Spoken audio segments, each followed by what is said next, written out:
आंनो मोनसे बिबान होदों।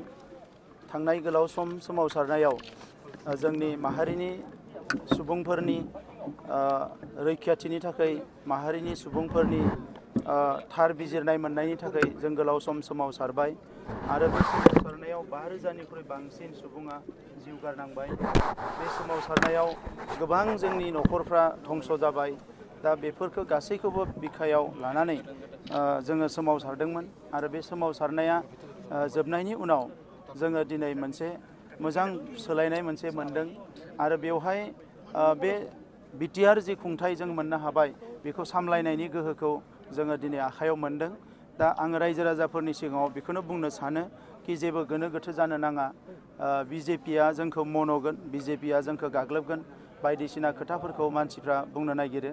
थांनाय 5 बोसोरावबो बिजेपि आरो बिपिएफजों एलायन्स गभर्नमेन्ट सोलिदोंमोन आरो दा नैबे काउन्सिलाव बिजेपि आरो इउपिपिएलनि मोनसे एलायन्स गभर्नमेन्ट बेयाव सोलिनो थांगासिनो दङ आरो जोङो स्पष्ट थांनाय 2003 मायथाइयाव जेला बिटिसि गोरोबथा जायो बै समावबो एनडिएनि गभर्नमेन्टमोन बिजेपि लेड आरो 2020 मायथाइयाव जेला बिटिआर गोरोबथाया जायो बे समावबो एनडिए लेड बिजेपि गभर्नमेन्ट दङ। दा बिनिखायनो बिथांमोना जोंनि सायाव जे मोनसे सिम्पाथि दङ जोङो बेखौ बुंनो हायो आरो नैबे समाव जोङो जोबोद गोख्रोङै जोङो बेखौनो दिनै हारिनि थाखाय खामानि मावनो ओंखारदों। जिखिनि 30-40 बोसोराव मावनो हायाखै बे खामानिफोरखौ मावफुंनो ओंखारदों। सोरबाया साननो हानाय कि बेवहाय मालायनि सरकार जागोन बायदिसिना।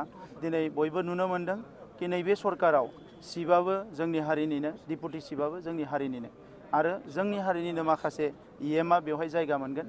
दा बे गासैखौबो लानानै जोंनि ओनसोलनि जौगानाय, जोंनि ओनसोलनि बायदिसिना जेंनाफोरखौ सुस्रांनायनि थाखाय जोङो गोख्रोङै हाबा मावगोन। आङो मिजिंथिदों जोंनि माहारिनि गासैबो सानसुमै मेलेमजिबि बयबो जोंखौ मदद खालामगोन। जोंनि माहारि आफाद, बर' थुनलाइ आफाद, बर' फरायसा आफाद, आइजो अनसाय आफाद, गुबुन गुबुन आफादफ्राबो जोंखौ मदद होगोन।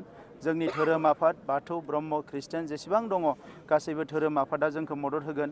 दा गासैनिबो मदद लानानै फैगौ 5 बोसोराव जोङो मोनसे गेरेमसा हारि दानायनि जि एजेन्डा बेखौ आगानसेबाबो आवगायलांनो हागोन आं बेखौ मिजिंथिदों आरो बे समाव बड'फा उपेन्द्रनाथ ब्रह्म आरो गासैबो मुंख्लंफोरनिसिम आङो नोंथांमोननि चेनेलनि गेजेरजों खुलुमहरनाय जाबाय आरो बे मोजां सानखौ मोजाङैनो मोजां बाहायलांनायाव बिटिसिनि चिफ बारग' चिफ हाग्रामा महिलारि आरो बिथांनि जिखिनि बिबानगिरिफोर दङ, दैदेनगिरिफोर दङ बिथांमोनाबो जोंखौ मदद खालामगोन। बे गासैखौबो मिजिंथिनानै आं नोंथांमोननि सिगाङाव बेखिनिखौनो बुंनाय जाबाय।